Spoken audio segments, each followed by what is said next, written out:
మాజీ మంత్రి కారుమూరి నాగేశ్వరరావు సంచలన వ్యాఖ్యలు చేశారు. టీడీపీ నేతలకు కారుమూరి వార్నింగ్ ఇచ్చారు. రాబోయేది వైసీపీ ప్రభుత్వమే అని కారుమూరి నాగేశ్వరరావు అన్నారు. వైసీపీ అధికారంలోకి వచ్చాక టీడీపీ కార్యకర్తలను నరుకుతామంటూ కారుమూరి ఈ సంచలన వ్యాఖ్యలు చేశారు. వైసీపీ ఆత్మీయ సమావేశంలో కారుమూరి ఈ సంచలన వ్యాఖ్యలు చేశారు. టీడీపీ నేతలు మాపై కక్ష పెట్టుకోవద్దని అంటూ ఉన్నారు. ఎవరిని కూడా వదలము అని కారుమూరి ఈ సమావేశంలో వార్నింగ్ ఇచ్చారు. గుంటూరు యువతల వారిని ఇళ్లలో నుంచి లాగి కొడతామంటూ కారుమూరి సంచలన వ్యాఖ్యలు చేశారు. గుంటూరు అవతల వారిని అడ్డంగా నరుకుతామంటూ ఈ సమావేశంలో కారుమూరి మాట్లాడారు. గుంటూరు జిల్లా నేతలను లాక్కొచ్చి నరికి పారేస్తామని కారుమూరి అన్నారు. దీనిపై టీడీపీ నేతల అభ్యంతరాన్ని వ్యక్తం చేస్తున్నారు, ఆగ్రహాన్ని వ్యక్తం చేస్తున్నారు. కారుమూరి వ్యాఖ్యలు ఇప్పుడు ఆంధ్రప్రదేశ్లో చిచ్చు రేపుతూ ఉన్నాయి. టీడీపీ నేతల్లో ఆగ్రహాన్ని రేకెత్తిస్తూ ఉన్నాయి. వీటిపైన కేసు పెడతాము, కారుమూరి వ్యాఖ్యలపైన పోలీస్ స్టేషన్లో కేసు పెడతామంటూ టీడీపీ నేతలు కూడా మాట్లాడుతూ ఉన్నారు. ఒకసారి కారుమూరి నాగేశ్వరరావు ఏం మాట్లాడారు చూద్దాం.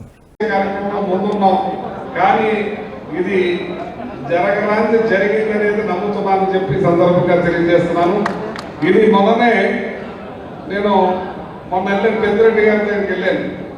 పెద్దిరెడ్డి గారి దగ్గరికి వెళ్ళినప్పుడు చెప్పారు, రేపు పొద్దున్న వాళ్ళు ఏం చేసినా కానీ దాన్ని దాటి మనకు ఓట్లేస్తారు జనం అని చెప్పి సందర్భంగా అన్నారు.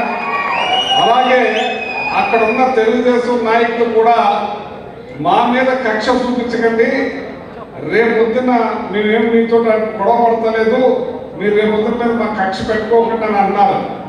ఇది మాత్రం ఆగదు.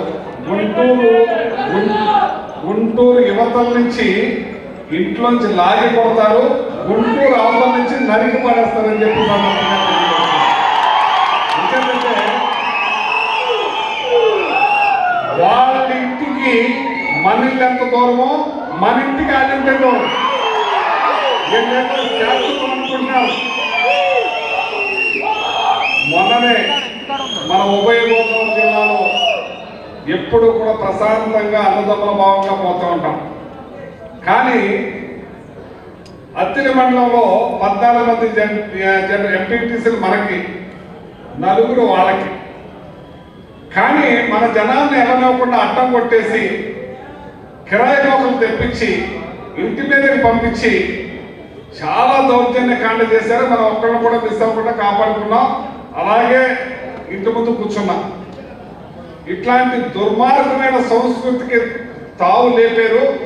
రేపొద్దున వాళ్ళ ఇంట్లో ఉండగలదురా అని నేను అడుగుతున్నాను. ఇంట్లో ఉండగలరా అని నేను అడుగుతున్నాను. నేను